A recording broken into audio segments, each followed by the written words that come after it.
Your words reveal your heart, but some words can block blessings you don't even see. Let's uncover the phrases Jesus told us to avoid.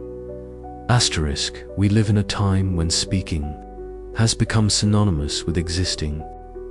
Those who do not position themselves constantly are invisible. Those who do not respond immediately appear weak. But Jesus never lived by that logic. In many decisive moments of his life, he chose silence. And that silence was not lack of faith, nor fear, nor omission. It was obedience. Jesus understood something many still do not grasp. Not every response comes from God, and not every word must be spoken. Silence, when led by the Spirit, is a deep expression of trust. It declares what words that God remains in control even when everything demands an instant reaction. From the beginning of his ministry, Jesus showed an intimate connection with silence. Before choosing the disciples, he withdrew to pray. Before facing major decisions, he stepped away from the crowds. Not because he rejected people, but because he knew that hearing the Father was more important than meeting human expectations. For Jesus, silence meant alignment. In a noisy world, silence unsettles. It confronts, it reveals, it removes distractions and places us before. Perhaps that is why so many avoid it. But Jesus did not. He entered silence to return stronger, clearer, more obedient. This teaches us before speaking to the world, we must listen to God.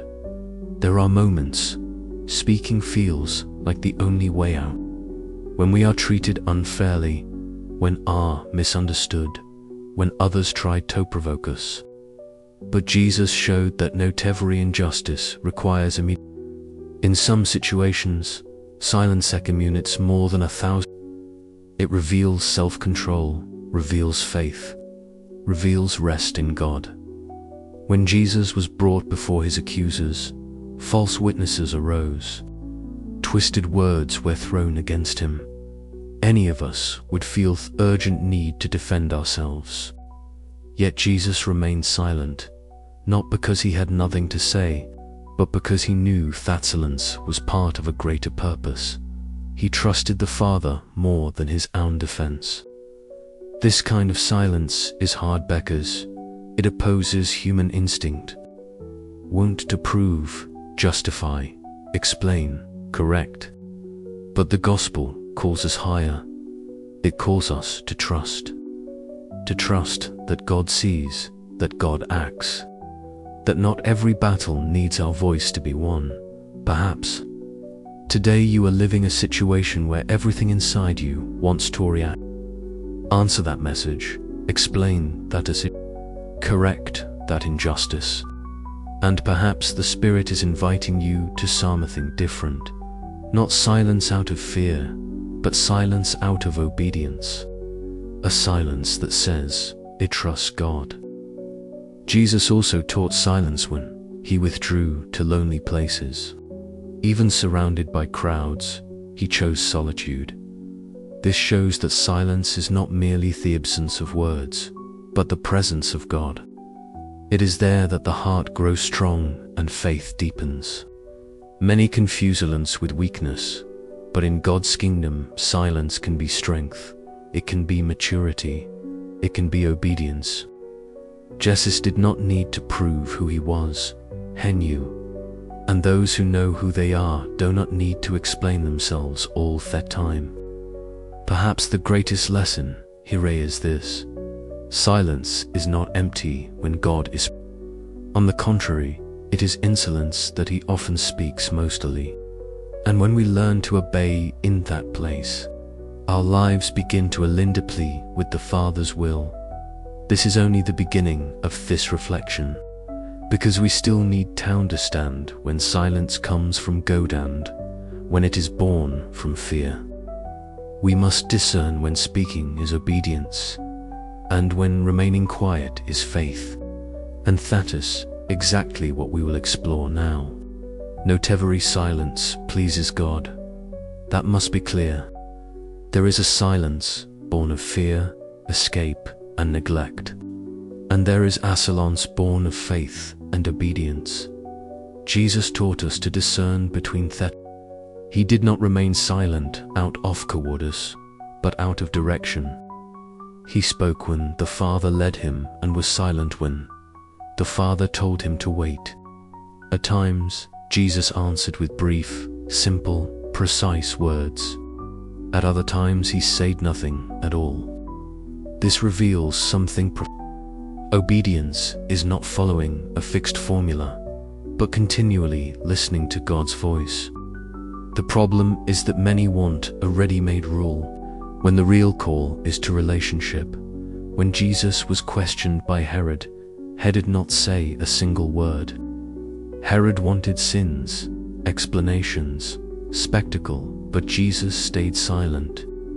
That silence was a quiet judgment. It showed that not every curiosity deserves an answer.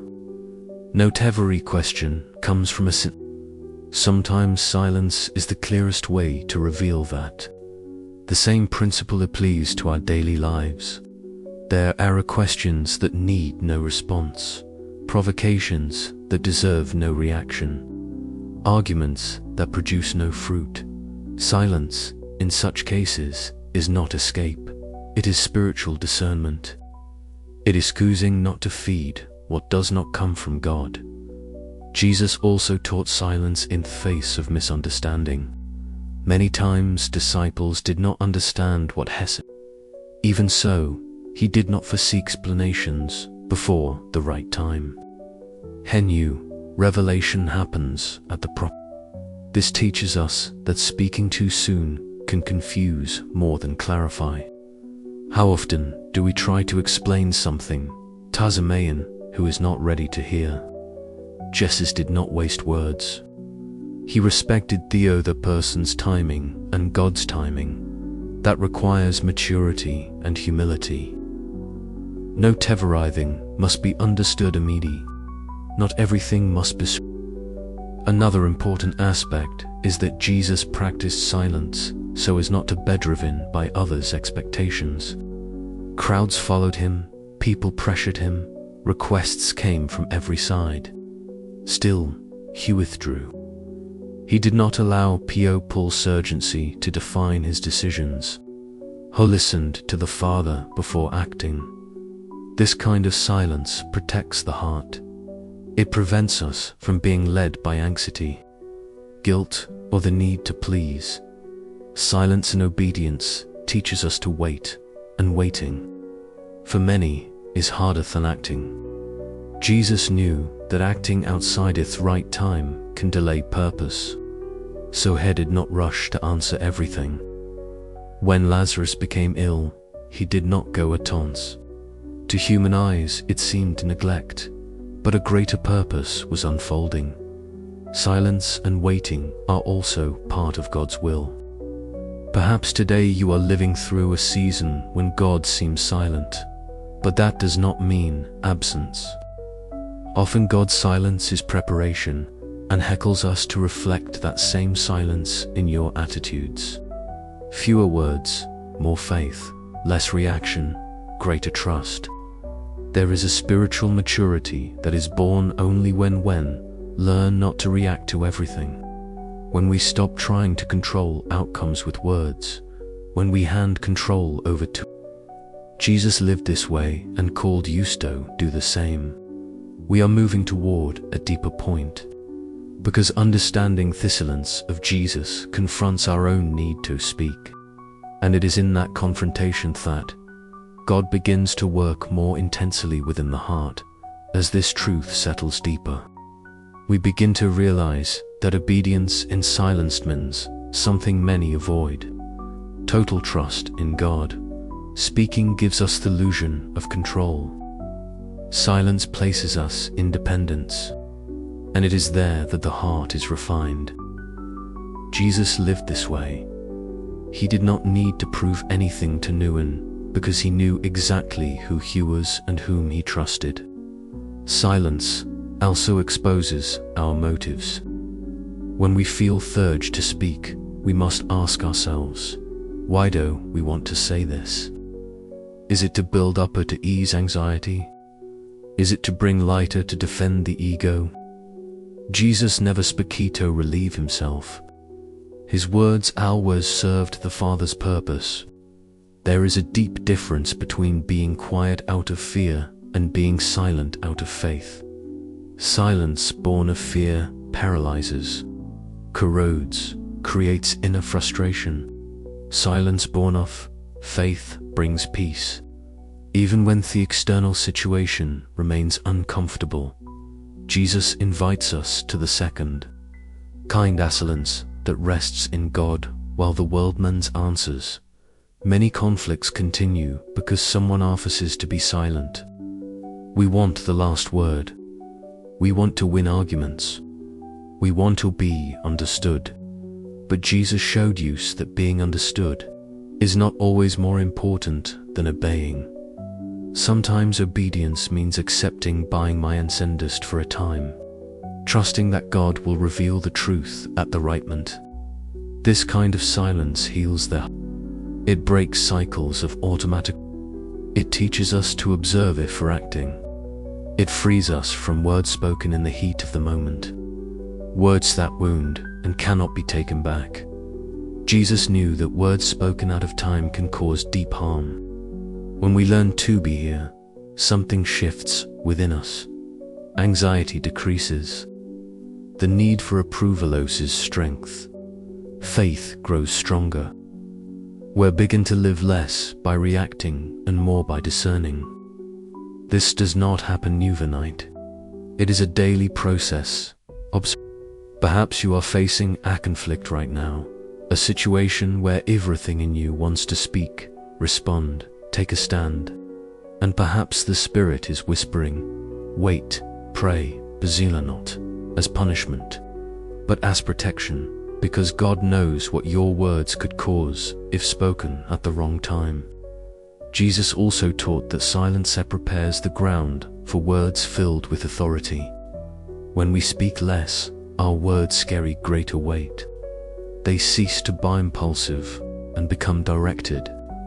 People listen more carefully, not because we speak loudly, but because we speak with truth. There is spiritual beauty in obedient silence. It teaches us to hear more, perceive more, feel more. It sharpens our spiritual sensitivity. Jesus did not only speak truth, he insteadly listened to the Father, and that is only possible when there is inner space. Silence creates that space. The more you walk with God, the more you see that He is not in a hurry. We are. He works in processes. We want immediate. Silence in obedience aligns us with God's rhythm, removes anxiety, and leads us into peace. We are approaching the most sensitive point of this reflection, because obeying in silence requires letting go of something very human, the right to react. But when we surrender that right to God, we receive something greater in return: rest, direction, clarity, and it is here that everything is defined. Obeying in silence is one of the greatest proofs of faith, because in that place there is no applause, no immediate recognition, no sense of human victory. There is only trust. Jesus chose this path repeatedly. He trusted that the Father was working even when he said nothing, and that trust sustained every step to the cross. When you learn to be silent in obedience, something powerful happens inside you. The need for control decreases.